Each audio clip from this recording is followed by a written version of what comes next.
The Democratic Alliance says it's received confirmation from SARS that records of thousands of millions of dollars, stolen from President Cyril Ramaphosa's Phala Phala farm were non-existent or could not be found. That's the record that the DA was seeking. Now, the leader of the main opposition, John Steenhuisen, says they will be calling for the establishment of an ad hoc committee to fully expose the truth behind the president's quote-unquote dirty dollars.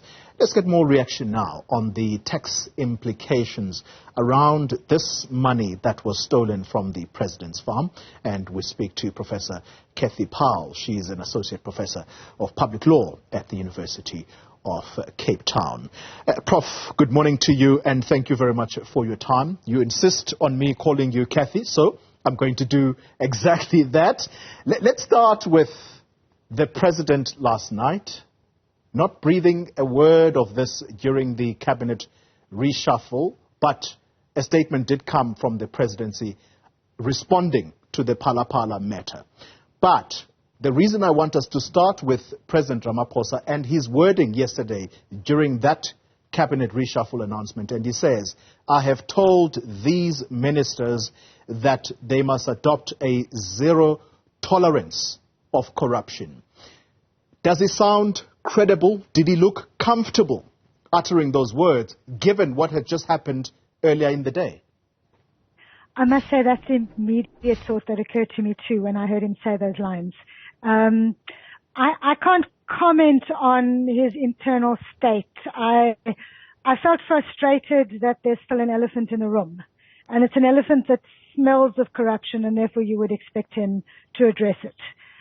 Admittedly, maybe not while he's busy announcing a new cabinet. But let's think back to what actually happened yesterday. What was discovered was that the businessman who brought the dollars in didn't declare them at customs, at the airport.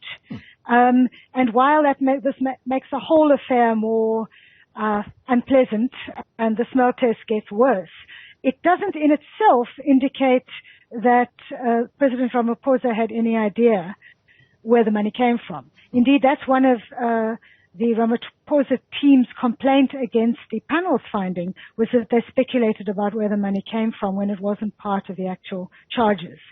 So, yes, the businessman might have defrauded the tax authorities. We're not yet sure whether Cyril Ramaphosa did so, although it's obviously worth investigation. So let's then understand where we are right now, Professor. We have the Section 89 independent panel report that was rejected by Parliament. What then is the status of this case? Because the court, Constitutional Court, merely said, President Ramaphosa, we are not going to entertain this case here. Go lower down to the High Court. So where are we? What questions should we be asking now? Correct. There are two separate processes running. It might help to keep them separate. One is that the Section 89 panel investigated the evidence. Well, they examined the evidence. They didn't investigate it because they had no investigatory powers. They examined the evidence before them and said that there was a prima facie case that President Ramaphosa may have failed to fulfill certain constitutional obligations. There's already some controversy about whether that was a finding they were even empowered to take, but they made that finding. It was read as a recommendation that the impeachment proceedings continue.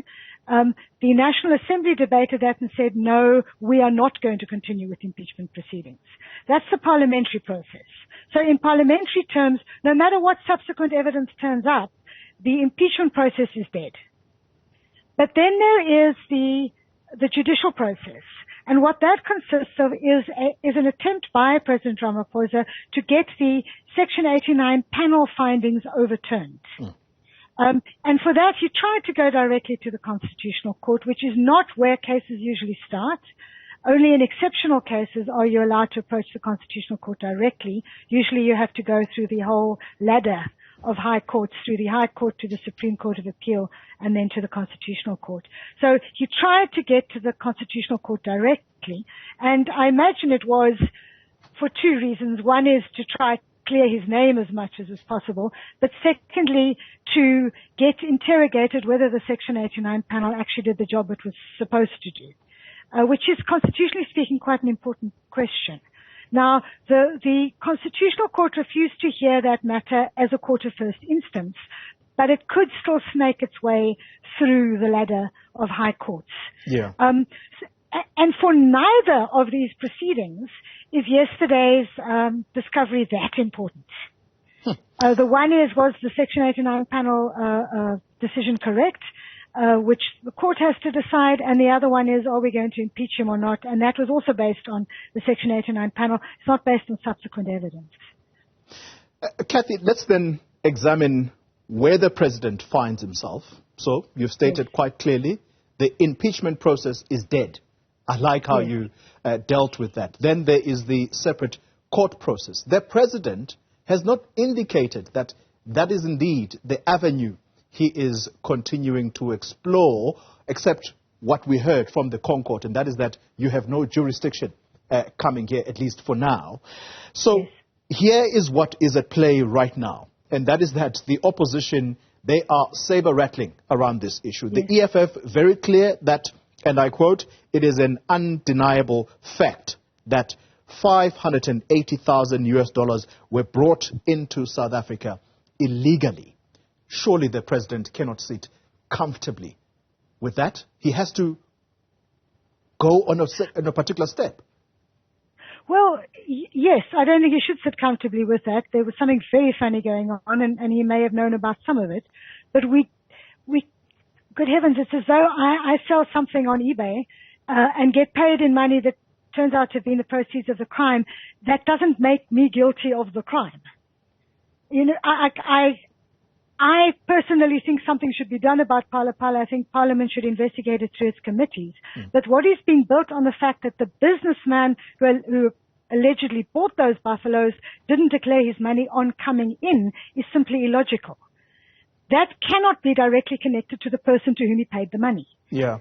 Okay, so, but yes, it's bad, but it's what the saber rattling that's happening is, as you said, I think it's just saber rattling because logically it doesn't really throw that much more mud on Cyril Ramaphosa than is already there. Okay. Yes, he might not have been the one that brought in the dollars, but he certainly took them, and where does he store them? Where does he store them? That is where the stench is. So, again, remember, in politics, they say perception is reality. Right now, anyone who is to perceive President Ramaphosa as not being credible when he speaks on corruption, they're justified, are they not? I fully agree with you. As I said, it was the first thought to occur to me when I heard that part of the speech as well. So I was talking as a lawyer. You're talking as a politician, which is a question that also has to be covered. Remember, the Section 89 committee had certain evidence before it. In fact, it speculated beyond this evidence, but all it's supposed to do in the rules of the NA is to find whether there's sufficient evidence before it on the table to show you fairly serious misdoing by the president. There's got to be bad faith. There's got to be deliberate breaking of the rules and the Constitution. That's the legal inquiry for a Section 89 proceeding. But the political inquiry is the job of Parliament to carry on working out what actually happened. The fact that the impeachment isn't happening doesn't mean that the various oversight committees shouldn't be now calling Cyril Ramaphosa to the NA, which they have every power and right to do, and asking questions and demanding documents. That should now continue. And I agree with you, Cyril Ramaphosa should be addressing it publicly. We cannot have the elephant in the room carry on like this at the same time that we're talking about fighting corruption. So I think you're dead right. There's still a problem to solve. All right. Prof, we already have the one institution, SARS, coming out to say, unfortunately, we have no record of this declaration by this man. There is the South African Reserve Bank, What are they supposed to be telling us, and by when? I know you are not in this process, but I'm simply saying the court of public opinion is not going to forgive the president. So what should we be expecting from SARS, from the SARB, the South African Reserve Bank? What should we be expecting from the public protector? Because there also are the hawks who have been saying they are investigating. Do you see all of this that is building up? Surely these institutions cannot be investigating for this long. You know, you're asking me several questions that go right out of my area of expertise. I don't even know much about the Reserve Bank.